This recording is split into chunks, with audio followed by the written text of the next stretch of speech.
Usai mencetak gol, Mirza Firzatullah hampir mengalami cedera, berencana menghampiri penonton untuk merayakan selebrasi. Namun saat melompat keluar pembatas lapangan, ia tak menyadari ada parit di sebelahnya. Terlepas dari insiden tersebut, netizen justru memuji permainan timnas U17 yang disebut sebagai warisan Shin Tae-yong. Di sisi lain, kejuaraan dunia voli putri U21 2025 di Surabaya sedang memanas. Timnas voli putri Vietnam dikabarkan bermain curang. Usai mengalahkan Indonesia, 2 pemain Vietnam diduga ternyata adalah pria. Berikut adalah info selengkapnya. Fabio berikan kembali kepada Fadli Alberto. Fadli Alberto crossing saja ke tiang 2. Itu dia! Itu dia pemirsa! Nazril, baik sekali. Ada 3 pemain dan player pada penalti. Itu dia! Itu dia! Itu dia pemirsa! Usai mencetak gol, striker andalan timnas U17, Mirza Firzatullah, hampir mengalami cedera.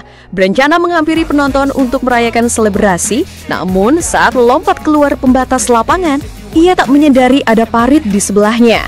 Supporter pun langsung bersorak melihat momen menegangkan itu.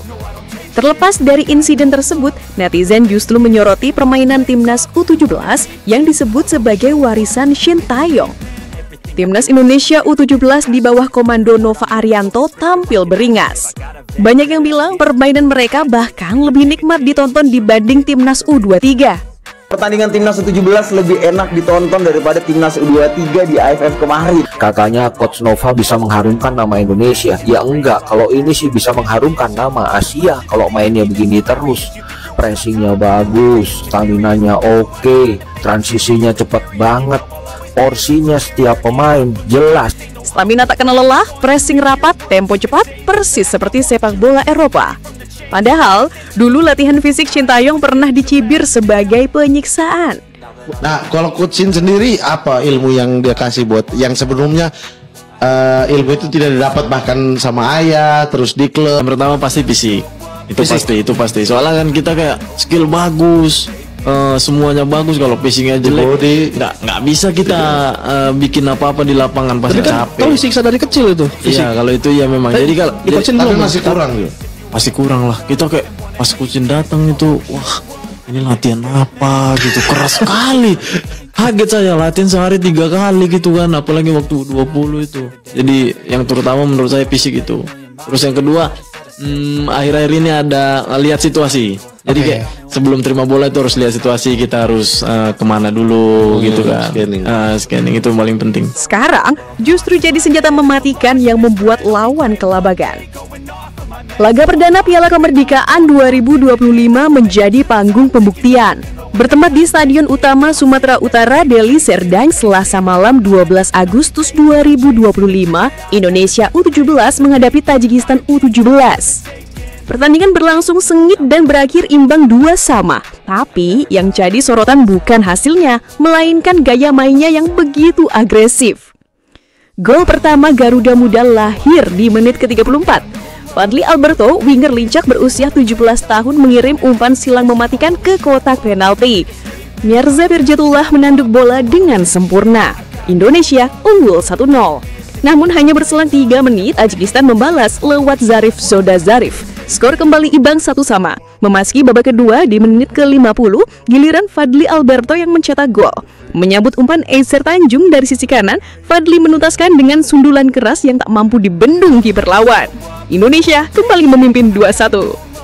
Sayangnya kemenangan di depan mata sirna. Di masa injury time menit 90+4, Nazrullah mencetak gol penyeimbang. Skor akhir 2-2. Meski hasilnya imbang, ada 3 nama yang mencuri perhatian publik. Pertama, Fadli Alberto. Bukan hanya mencetak gol, tapi juga menyumbang asis brilian. Visi bermainnya tajam, kecepatan luar biasa, dan eksekusinya presisi.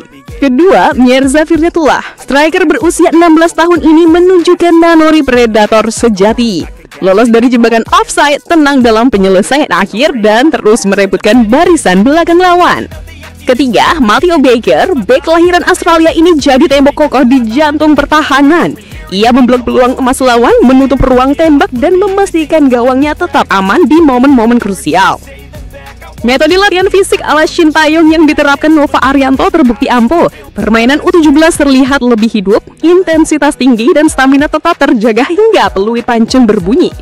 Bahkan jika dibandingkan dengan timnas U23, asuhan Gerald Vandenberg, perbedaan kualitas permainnya terlihat jelas. U17 bermain tiplat, rapat, dan agresif, sesuatu yang jarang terlihat di skuad U23 belakangan ini.